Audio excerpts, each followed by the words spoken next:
Alright, now we can start to get cranking. I'm going to open up a terminal, bash terminal on Windows, or just do a Command T, I believe it is, on Linux and Mac here. So I'm going to CD into my folder where my workspace is, and that's on my Windows desktop. So in my bash here, I need to go mount C.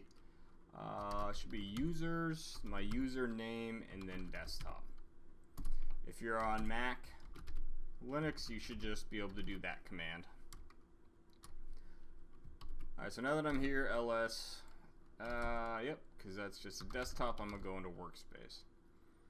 So now we'll talk a little bit about pip. Pip is a package manager that you can install Python packages, and Django is a Python package. So I'm going to bring up pip Python package index right here, and this shows you all the stuff you need. If you want to know more about pip, it's right here, and you could probably do browse Python packages, and brings up PyPy, and here is the Python package index, browse packages, and let's just search for Django. And apparently my internet doesn't want to work, so I'm going to pause real. Alright, there we go. So now this is all the modules that have to do with Python. And at any time you can just do pip install and then any of the name of these, and it'll install it and you'll be able to access it in Python. It's really super easy. So first and foremost, I'm going to check what version I have. So I'm using pip 3. You may have to type just pip. And I'm using pip 1.5.4. The most recent one I think is like pip 9, so I don't know what the huge differences are, but I doubt we're going to run into any conflicts here if you have a different version than me. To figure out all the stuff you can do with pip 3-help, this brings up the help menu, and you'll see the usage here. So you type in pip, one of the commands from down here, and then you can also have a list of options. That's how we just did pip version. We didn't need a specific command, but we did a option. And there's our help that we just did. You can notice you can also, this is the verbose name, the longer name, or you can just do a single dash. The single dash expects a single character afterwards. The double dashes expect a word. So again, I can do pip-h. I'm not going to get used to that. Pip 3-h. There we go. Alright, so now we can do pip list. That's one of our, that's one of our commands, pip list. Notice we don't need the dashes in front of it because it's an actual command. So pip list. And pip 3 list. Alright, it lists all these out. I know in the newer versions, I think it's going to say this is deprecated, so you may have a little warning message here on your top line. But here's all the modules, or excuse me, the packages I have installed on this current version of pip. Let's see, what's another good one here? Let's do pip 3 list. Can we do a -h help? Yep. So here is bringing up, here's pip, the command list, and then here's more options. So notice we have a bunch more options that we can do, and those are specific to the list command here. So let's do pip list, and we'll do format columns. So let's see, index options. It doesn't look like this version supports that one. Let's try that with pip 3. Yeah, apparently this version of pip doesn't support that. So let's see if we can upgrade it. I don't know if this is going to work, but let's do pip 3 install. Now this is how you would normally install a package, so I can do pip 3 install Django, which we're going to do, but right now I'm going to try to upgrade my pip. So pip 3 install -- upgrade pip. And I'm going to pause here while okay, so this you may see every once in a while right here, permission error, permission denied. And that highlighting was horrible. So what you need to do is throw that sudo in front of it, because remember, sudo kind of means run as administrator. So I'm going to do sudo pip3 install -- upgrade pip. It's asking for my password. Let's see if this goes through this time. So it's downloading it. It's trying to install it. It successfully installed pip, which means it should have upgraded it. So let's do pip3 - version. And I still have 1.5.4. So this may be the most advanced version of pip for the Python 3.4. So if you're running Python 3.6, maybe it's pip version 9. But I'm just going to continue on. So let's install Django. Alright, to install Django, just like I did before, pip3 install. Actually, real fast, one more is pip3 freeze. So that again shows you a list of all of the things, and you notice we don't have Django installed here.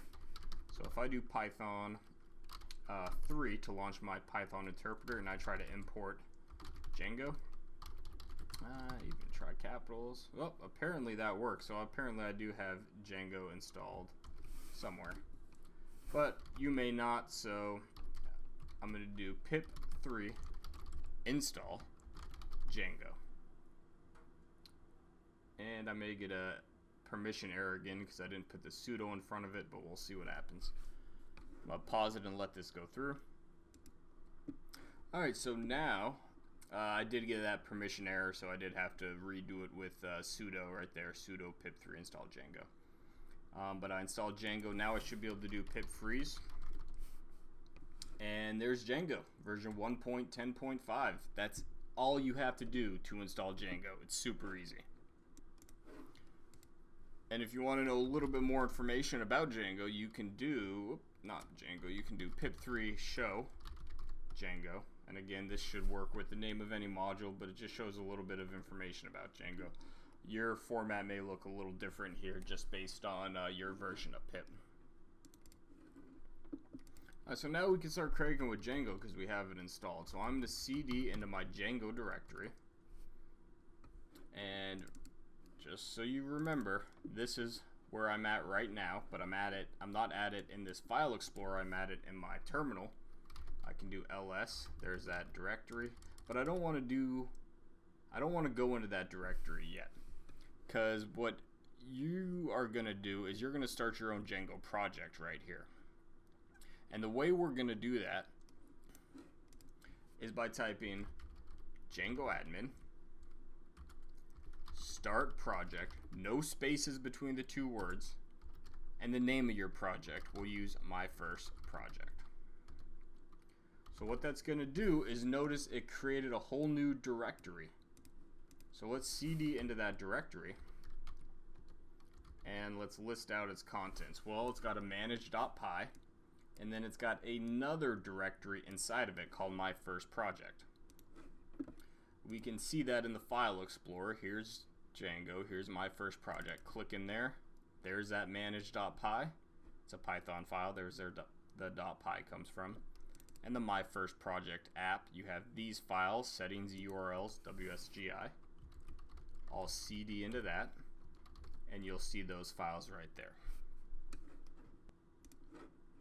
And now that we've created a project, I'm going to go up one directory. This is what's going to be called your project's root level directory, where your manage.py lives. Alright, and what I'm going to do is show you how to start an app. So a project is a collection of apps. So think of an app as a smaller portion of a project. So I'm going to start an app, and I'm going to say Python 3 manage.py, because this is a Python file, so I have to tell my computer to run it using Python 3. And I'm going to say manage.py, I'm going to say start app instead of start project, same thing, no words, and then my first app. And notice what it did here. Oh, I kind of spelled it wrong. I'll correct that here. But it creates a whole my first app, and again we can look at it in the file explorer. I want you to see both worlds. File explorer, here's what it looks like. You have an admin.py Python file. These are all Python files, and I'm going to cd into that my first app, and you'll see all those files right there. admin.py, apps, models, tests, and views. Alright, so this video is getting a little long. I'm going to end it right here. The very last thing I'm going to show you is how to run your server. So I'll get more into what this means later, but basically this allows us to run a web server on our local machine, our computer. Don't worry about this right now, this 13 unapplied migrations. But it says it started a development server at http://127.0.0.1:8000. This 127.0.0.1 is also known as localhost. So I'll show you what that means. Come over here. I didn't want that to maximize. So there we go. I'm going to go to http://127.0.0.1:8000. It worked. Congratulations.